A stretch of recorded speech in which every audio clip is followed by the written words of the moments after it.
call my wife to check in. She took a trip to the Dominican Republic with my daughter, and I missed them dearly.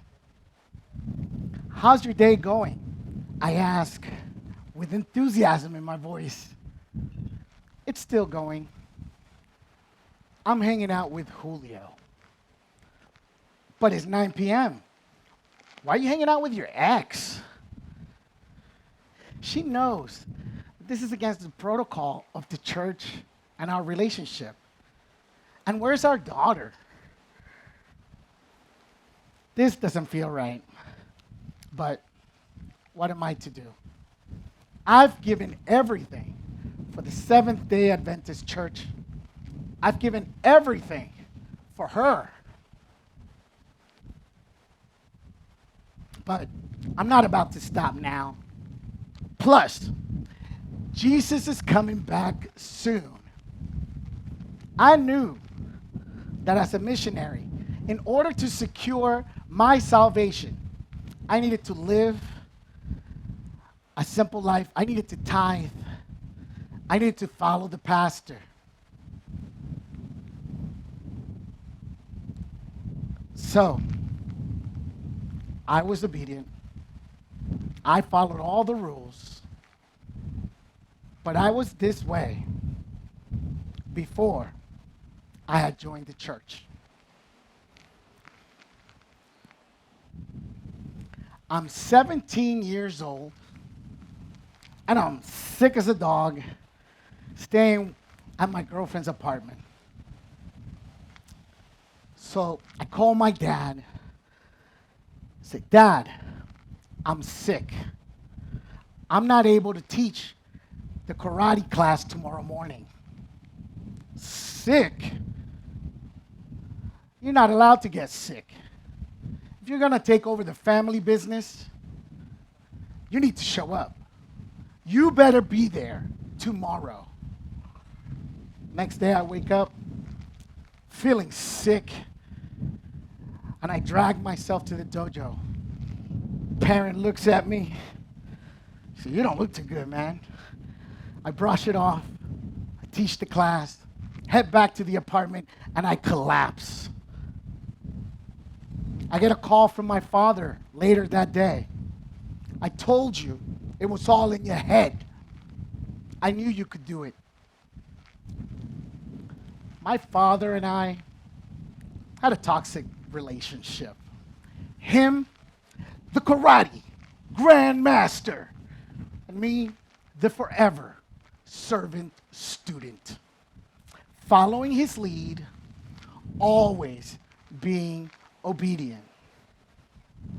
I thought to myself, if I did everything he said, then one day I would be rewarded. One day he would see my worth.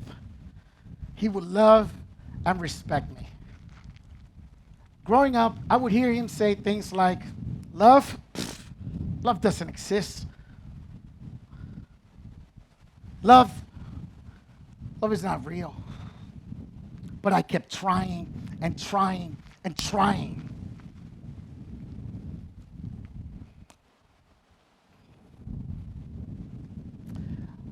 Later, I found out why my father didn't believe in love. He had a rough childhood. He was tossed from home to home, and he was treated inappropriately as a child. And now I can understand that, and I can even forgive. But as a child and as a young adult, I felt lost. I felt like I had no compass. So I gave him all of my authority, and I gave him all of my power.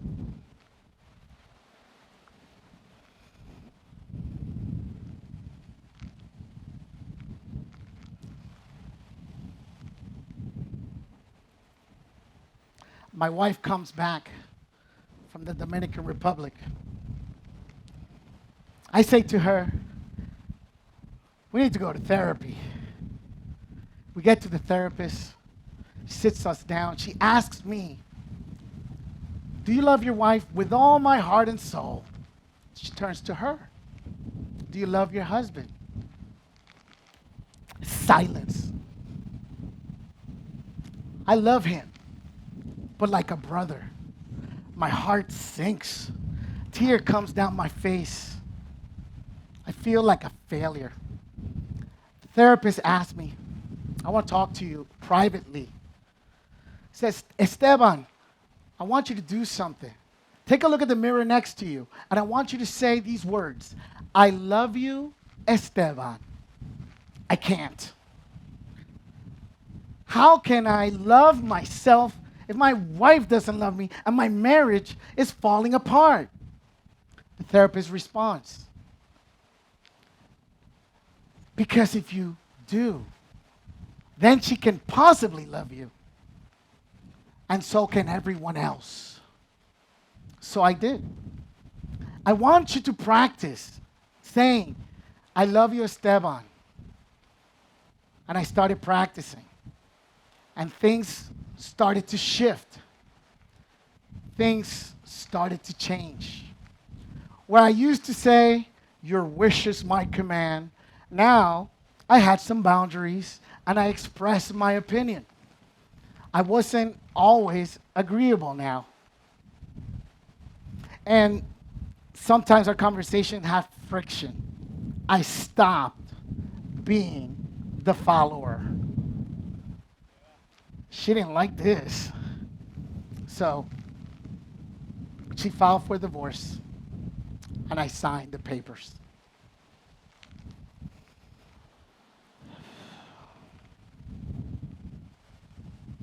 Life as a missionary did not pay well. I was broke. I had no money. I couldn't even pay my bills. I get to the door and I see a note and it says, if you don't cut the grass, you're going to get fined $100. It's a note from the city.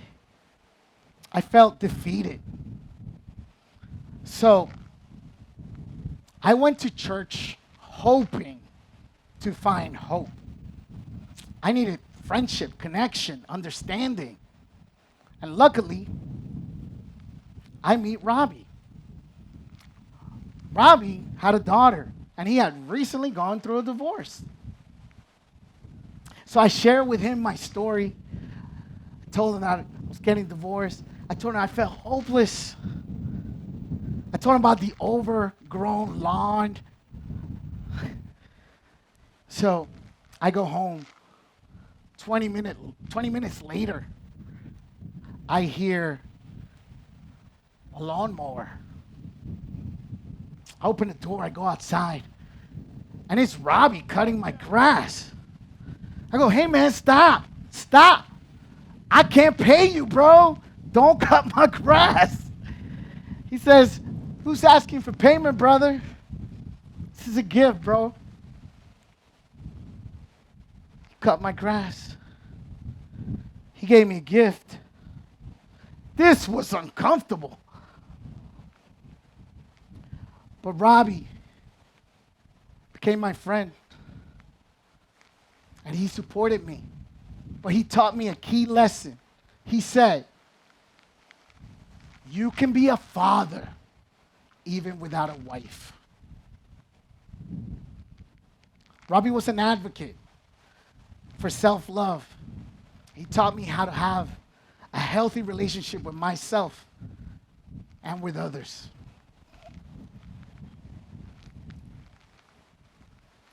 Now I get to ask Esteban, what do you want to do? Since I quit my relationship of being a follower and this toxic dance of empath and controller, I decided I want to learn a new dance. Salsa. The day that I got my divorce papers, that same day, I bought dance shoes. And I learned how to hold my frame, learn how to guide others gracefully, and I learned how to take risk.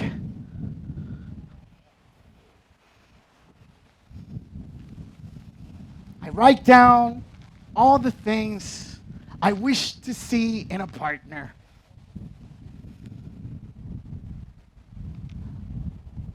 I want her to be accountable with her words, responsible with herself and others, loving with herself and others. So I go on a quest to become those things myself. Because I figure if I want that in a woman, I better have those qualities myself. So I did. Went on a quest. I see her profile on Plenty of Fish. So I ask her out on a date. We go to lunch. Then a movie. Then a pub with music. So we go to the bar. I order us some drinks. And I hear salsa. So I go, hey, let's dance. Oh, I don't dance. I said, don't worry. I got you. I know how to lead.